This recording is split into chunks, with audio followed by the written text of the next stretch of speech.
ನಮಸ್ಕಾರ ರೀ ಎಲ್ಲರಿಗೂ. ಇವತ್ತಿನ ದಿನ ಒಂದು ಈಸಿಯಾದ ರೆಸಿಪಿನ ಹೇಳ್ಕೊಡ್ತಾ ಇದ್ದೀನಿ. ಬರ್ರಿ ಹಂಗಾರೆ ಹೆಂಗೆ ಮಾಡೋದು ಅಂತ ನೋಡೋಣ. ಫಟಾಫಟ್ ಅಂತ ಇದನ್ನು ಚಿತ್ರಾನ್ನನ ಮಾಡೋಣ. ಯಾವ ಚಿತ್ರಾನ್ನ ಅಂತಂದ್ರೆ ಪಾಲಕ್ ಪಲಾವ್ ಅಂತ ಹೇಳ್ಬೋದು ರೀ, ಅಥವಾ ಪಾಲಕ್ ಚಿತ್ರಾನ್ನ ಅಂತ ಹೇಳ್ಬೋದು. ಇದನ್ನು ಯಾವ ರೀತಿ ಮಾಡೋದು ಅಂತ ನೋಡೋಣ ರೀ. ತುಂಬಾ ಈಸಿಯಾಗಿರ್ತೈತೆ ರೀ ಇದು. ಬಿಗಿನರ್ಸ್ಗೆ ಬ್ಯಾಚುಲರ್ಸ್ಗಿನ ತುಂಬಾ ಈಸಿಯಾಗಿರುವಂತಹ ರೆಸಿಪಿ ಇದು. ಬನ್ನಿ ಇದನ್ನು ಯಾವ ರೀತಿ ಮಾಡೋದು ಅಂತ ನೋಡೋಣ. ಮೊದಲಿಗೆ ಒಂದು ಪಾತ್ರೆನ ಬಿಸಿ ಇಟ್ಕೊಂಡಿದ್ದೀನಿ. ಅದಕ್ಕೆ ಒಂದು 5ರಿಂದ 6 ಟೇಬಲ್ ಸ್ಪೂನಷ್ಟು ತುಪ್ಪನಾರ ಹಾಕೋರಿ ಅಥವಾ ಎಣ್ಣೆನಾರ ಹಾಕೋರಿ. ನಾನಿಲ್ಲಿ ಎಣ್ಣೆನ ಯೂಸ್ ಮಾಡ್ತಾಯಿದ್ದೀನಿ. ಬೇಡ ಅಂತಂದರೆ ತುಪ್ಪ ಹಾಕೋರಿ, ಇಲ್ಲ ಎಣ್ಣೆ ಮತ್ತು ತುಪ್ಪನ ಎರಡೂ ಕೂಡ ಮಿಕ್ಸ್ ಮಾಡಿಕೊಂಡು ಹಾಕೋಬೋದು ನಾವು. ಇಲ್ಲೇ ಎಣ್ಣೆನ ಹಾಕ್ಕೊಂಡು ನಾನು ಆನಂತರ ಚೆನ್ನಾಗಿ ಬಿಸಿ ಮಾಡ್ಕೊಂಡ ನಂತರ ಸ್ವಲ್ಪ ಸ್ಪೈಸಸನ್ನು ಆ್ಯಡ್ ಮಾಡ್ಕೋತಾ ಇದ್ದೀನಿ. ಬೇಕಿದ್ರೆ ನೀವು ಇದಕ್ಕೆ ಗರಂ ಮಸಾಲನ ಕೂಡ ಡೈರೆಕ್ಟಾಗಿ ಯೂಸ್ ಮಾಡ್ಬೋದು. ನಾನು ಗರಂ ಮಸಾಲನ ಯೂಸ್ ಮಾಡ್ತಾಯಿಲ್ಲ, ಅದ್ರ ಬದಲಿಗೆ ನಾನು ಸ್ಪೈಸಸನ್ನು ಹಾಗೇ ಯೂಸ್ ಮಾಡ್ಕೋತಾ ಇದ್ದೀನಿ. ಮೊದಲಿಗೆ 1 ಟೇಬಲ್ ಸ್ಪೂನ್ ಆಗುವಷ್ಟು ಜೀರಿಗೆನ ಹಾಕ್ಕೋತಾ ಇದ್ದೀನಿ. ಜೀರಿಗೆ ಚೆನ್ನಾಗಿ ಸಿಡಿದ ನಂತರ ನಾನು ಅದಕ್ಕೆ ಉಳಿದಿರುವಂತಹ ಇಂಗ್ರೀಡಿಯೆಂಟ್ಸ್ನು ಕೂಡ ಆ್ಯಡ್ ಮಾಡ್ಕೋತಾ ಇದ್ದೀನಿ. ತುಂಬಾ ಈಸಿಯಾಗಿ ಮಾಡ್ಕೋಬೋದು ನೋಡ್ರಿ ಇದನ್ನು. ಮೊದಲಿಗೆ ನಾವು ಇದನ್ನು ಮಾಡಬೇಕು ಅಂತ ಅಂದ್ಕೊಂಡ್ವಿ ಅಂತಂದ್ರೆ ಮೊದಲಿಗೆ ನಾವು ಏನು ಮಾಡಬೇಕ್ರಿ ಅಂತಂದ್ರೆ ಸ್ವಲ್ಪ ಪಾಲಕನ್ನು ಒಂದು ಬಿಸಿ ನೀರಿನಲ್ಲಿ ಒಂದು 5 ನಿಮಿಷದ ಕಾಲ ಸ್ವಲ್ಪ ಬಿಸಿ ಮಾಡ್ಕೋಬೇಕಾಗತ್ತೆ. ಅದನ್ನು ಚೆನ್ನಾಗಿ ಕುದಿಸ್ಕೊಂಡು ಒಂದು 5 ನಿಮಿಷ ಅಷ್ಟೇ ಹೇಳ್ತಾ ಇದ್ದೀನಲ್ವ, 5 ನಿಮಿಷದ ಕಾಲ ಅಷ್ಟೇ ನಾವು ಪಾಲಕನ್ನು ಸ್ವಲ್ಪ ಬಿಸಿ ಮಾಡಿಕೊಂಡು ತಕ್ಕೊಂಡ್ಬಿಡ್ಬೇಕ್ರಿ.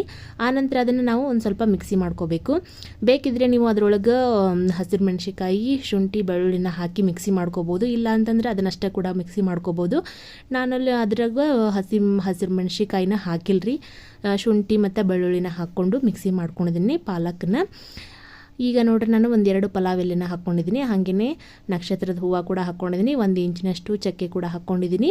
ಹಾಗೆಯೇ 1-2 ಏಲಕ್ಕಿ ಮತ್ತು 3 ಲವಂಗನ ಹಾಕ್ಕೊಂಡಿದ್ದೀನಿ. ಇದೆಲ್ಲ ಚೆನ್ನಾಗಿ ಫ್ರೈ ಆದ ನಂತರ ನಾವು ಇದಕ್ಕೆ ಒಂದು ಹೆಚ್ಚಿಟ್ಟಿರುವಂತಹ ಈರುಳ್ಳಿನ ಹಾಕ್ಕೊತಾ ಇದ್ದೀನಿ. ಸ್ವಲ್ಪ ಉದ್ದುದ್ದಾಗಿ ಉಳ್ಳಾಗಡ್ಡಿನ ಹೆಚ್ಚಿಟ್ಕೊಂಡೆ ನೋಡ್ರಿ ನಾನು. ನಿಮಗೆ ಬೇಡ ಅಂತಂದರೆ ಸಣ್ಣದಾಗಿ ಕೂಡ ಕಟ್ ಮಾಡಿಕೊಂಡು ಉಳ್ಳಾಗಡ್ಡಿನ ನೀವು ಸೇರಿಸ್ಕೋಬೋದು ರೀ. ಉಳ್ಳಾಗಡ್ಡಿ ಚೆನ್ನಾಗಿ ಒಂದು ಸ್ವಲ್ಪ ಬ್ರೌನ್ ಕಲರ್ ಬರೋವರೆಗೂ ಚೆನ್ನಾಗಿ ಫ್ರೈ ಆಗಬೇಕು ನೋಡ್ರಿ. ಅಲ್ಲಿವರೆಗೂ ಚೆನ್ನಾಗಿ ಫ್ರೈ ಮಾಡ್ಕೊಳ್ಳೋಣ. ಹೇಳಿದ್ನಲ್ವ ನಾನು, ಇವಾಗ ಶುಂಠಿ ಬೆಳ್ಳುಳ್ಳಿನ ಪೇಸ್ಟನ್ನು ನೀವು ಇವಾಗಲಾದರೂ ಹಾಕ್ಕೋಬೋದು. ಇಲ್ಲ ಅಂತಂದರೆ ರುಬ್ಬುವಾಗ ಮಿಕ್ಸಿಲೂ ಕೂಡ ಹಾಕ್ಕೊಂಡು ಪಾಲಕ್ ಜೊತೆಗೆ ರುಬ್ಕೋಬೋದು. ನಾನು ಮಿಕ್ಸಿಲಿ ಪಾಲಕ್ ಜೊತೆಗೇ ರುಬ್ಕೊಂಡಿದ್ದೀನಿ. ಈ ಥರ ಸ್ವಲ್ಪ ಚೆನ್ನಾಗಿ ಫ್ರೈ ಆಗಬೇಕ್ರಿ ಎಣ್ಣೆ ಒಳಗೆ. ಆ ಥರ ಫ್ರೈ ಮಾಡ್ಕೊಂಡ ನಂತರ ನಾವು ಆನಂತರ ಇದಕ್ಕೆ ಉಳಿದಿರುವಂಥ ಇಂಗ್ರೀಡಿಯೆಂಟ್ಸ್ನ ಹಾಕೋಣ.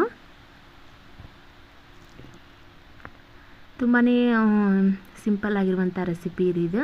ಆನಂತರ ಇದನ್ನು ಬೆಳಿಗ್ಗೆ ಆದಷ್ಟು ಬೇಗನೆ ಮಾಡ್ಕೋಬೋದು ನಾವು.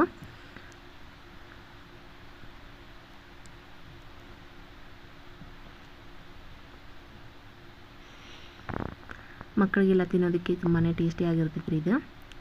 ತುಂಬಾ ಇಷ್ಟಪಟ್ಕೊಂಡು ತಿಂತಾರೆ ನೋಡಿರಿ. ಇಲ್ಲಿ ನಾನು ಒಂದು 5ರಿಂದ 6 ಹಸಿರು ಮೆಣಸಿಕಾಯಿನ ಖಾರ ನೋಡಿಕೊಂಡು ಹಾಕೋರಿ. ನಿಮಗೆ ಎಷ್ಟು ಬೇಕು ನೋಡಿರಿ ನೀವು ಅಷ್ಟನ್ನು ನೋಡಿಕೊಂಡು ಹಾಕೋರಿ. ನಾನು ಒಂದು 5ರಿಂದ 6 ಮೆಣಸಿಕಾಯಿನ ಉದ್ದುದ್ದಾಗಿ ಕಟ್ ಮಾಡಿಟ್ಕೊಂಡಿದ್ದೆ, ಅದನ್ನು ಹಾಕ್ಕೊತಾ ಇದ್ದೀನಿ. ಹಾಕ್ಕೊಂಡು ಚೆನ್ನಾಗಿ ಮಿಕ್ಸ್ ಮಾಡ್ಕೊತಾ ಇದ್ದೀನಿ. ತುಂಬ ಬೇಗನೆ ಆಗಿ ಹೋಗುತ್ತೆ ರೀ ಇದೆಲ್ಲ ಚಿತ್ರಾನ್ನ. ಮೊದಲಿಗೆ ನಾವು ಅನ್ನನ ಮಾಡಿಟ್ಕೋಬೇಕಾಗತ್ತೆ ರೀ. ಮೊದಲಿಗೆ ಅನ್ನ ಮಾಡಿಟ್ಕೊಂಡಿದ್ವಿ ಅಂತಂದರೆ ಸ್ವಲ್ಪ ತಣ್ಣಗಾದ ನಂತರ ಇದಕ್ಕೆ ಸೇರಿಸಿದ್ವಿ ಅಂತಂದರೆ ತುಂಬಾ ಟೇಸ್ಟಿಯಾಗಿರ್ತೈತಿ.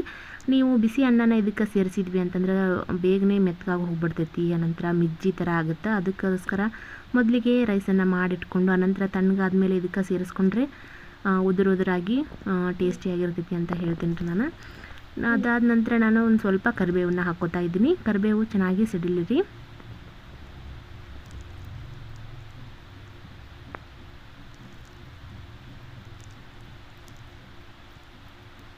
ಇದೆಲ್ಲ ಚೆನ್ನಾಗಿ ಫ್ರೈ ಆದ ನಂತರ ನಾವು ಮಿಕ್ಸಿ ಮಾಡಿಟ್ಟಿರುವಂತಹ ಪಾಲಕ್ ಮತ್ತು ಶುಂಠಿ ಬೆಳ್ಳುಳ್ಳಿ ಪೇಸ್ಟ್ ಅದನ್ನು ಕೂಡ ಇದಕ್ಕೆ ಹಾಕ್ಕೊಂಡು ಚೆನ್ನಾಗಿ ಮಿಕ್ಸ್ ಮಾಡಿಕೊಂಡು ಮಧ್ಯಕ್ಕೆ ಬೇಯಿಸಿಟ್ಟಿರುವಂತಹ ಅನ್ನನ ಇದಕ್ಕೆ ಹಾಕ್ಕೊಂಡು ಮಿಕ್ಸ್ ಮಾಡಿದ್ರೆ ಪಾಲಕ್ ಪಲಾವು ಅಥವಾ ಪಾಲಕ್ ಚಿತ್ರಾನ್ನ ಚೆನ್ನಾಗಿರ್ತೈತೆ ನೋಡಿರಿ. 5 ನಿಮಿಷದೊಳಗೆ ರೆಡಿ ಆಗಿಬಿಡ್ತೈತಿ ಇದು.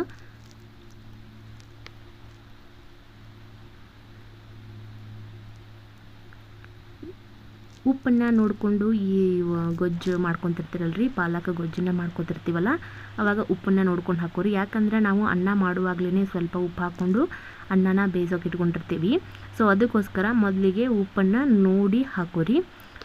ಬೇಕಿದ್ದರೆ ನೀವು ಈ ಗೊಜ್ಜಿಗೆ ಕೂಡ ಉಪ್ಪನ್ನು ಹಾಕೋಬೋದು. ಅನ್ನಕ್ಕೆ ಹಾಕೋಲಾರ್ದಂಗೆ ಇದಕ್ಕೆ ಗೊಜ್ಜಿಗೆ ಹಾಕ್ಕೊಂಡು ನಾವು ಚಿತ್ರಾನ್ನ ಮಾಡ್ಕೋಬೋದು. ಇಲ್ಲ ಅಂತಂದರೆ ಸ್ವಲ್ಪ ನೋಡಿಕೊಂಡು ಹಾಕೋರಿ. ಉಪ್ಪು ನಿಮ್ಗೆ ರುಚಿಗೆ ತಕ್ಕಷ್ಟು ಎಷ್ಟು ಬೇಕು ನೋಡು ನೀವು ಅಷ್ಟನ್ನು ಹಾಕೋರಿ. ನಾನಿಲ್ಲಿ ಒಂದು ಅರ್ಧ ಟೇಬಲ್ ಸ್ಪೂನಷ್ಟು ಉಪ್ಪನ್ನು ಹಾಕ್ಕೊತಾ ಇದ್ದೀನಿ. ಮೊದಲಿಗೆ ನಾನು ಅನ್ನಕ್ಕೆ ಬೇಯಿಸುವಾಗಲೇ ಉಪ್ಪು ಹಾಕ್ಕೊಂಡಿಟ್ಕೊಂಡಿದ್ದೆ. ಸೊ ಅದಕ್ಕೋಸ್ಕರ ಇದಕ್ಕೆ ಸ್ವಲ್ಪ ಹಾಕ್ಕೊತಾ ಇದ್ದೀನಿ ರೀ. ಒಂದು ಅರ್ಧ ಟೇಬಲ್ ಸ್ಪೂನಷ್ಟು ಅಷ್ಟೇ ಹಾಕ್ಕೊತಾ ಇದ್ದೀನಿ. ಮೇಲ್ಗಡೆ ಬೇಕಿದ್ರೆ ನೀವು ಒಂದು ಅರ್ಧ ಹೋಳು ಲಿಂಬೆ ಹಣ್ಣನ್ನು ಕೂಡ ಹಿಂಡ್ಕೋಬೋದು ನೋಡಿರಿ. ನೋಡಿ ನಾನು ಮಿಕ್ಸಿ ಒಳಗೆ ಒಂದು ಹನಿನ ನೀರು ಹಾಕ್ಕೊಂಡು ಅದರೊಳಗಿರುವಂಥದ್ದೆಲ್ಲದನ್ನು ಪಾಲಕನ್ನು ಚೆನ್ನಾಗಿ ತಕ್ಕೊಂಡಿದ್ದೀನಿ ರೀ. ಅದನ್ನು ಕೂಡ ಈ ನೀರು ಹಾಕಿ ಚೆನ್ನಾಗಿ ತೊಳೆದ ನಂತರ ಅದು ನೀರನ್ನು ಕೂಡ ಇದಕ್ಕೆ ಸೇರಿಸ್ಕೊಂಡು ಚೆನ್ನಾಗಿ ಸ್ವಲ್ಪ ಕುದಿಸ್ಕೊತಾ ಇದ್ದೀನಿ. ಆ ನಂತರ ನಾನು ಮೊದಲಿಗೆ ಬೇಯಿಸಿಟ್ಟಿರುವಂತಹ ಹಣ್ಣನ್ನು ಇದಕ್ಕೆ ಹಾಕ್ಕೊತೇನೆ ರೀ. ಉಪ್ಪು ಹಾಕ್ಕೊತೇನೆ ರೀ. ಈಗ ಮೊದಲಿಗೆ ನಾನು ನೋಡಿರಿ ಒಂದು ಅರ್ಧ ಟೇಬಲ್ ಸ್ಪೂನಷ್ಟು ಆಗುವಷ್ಟು ಉಪ್ಪನ್ನು ಹಾಕ್ಕೊಂಡಿದ್ದೀನಿ ನಾನು.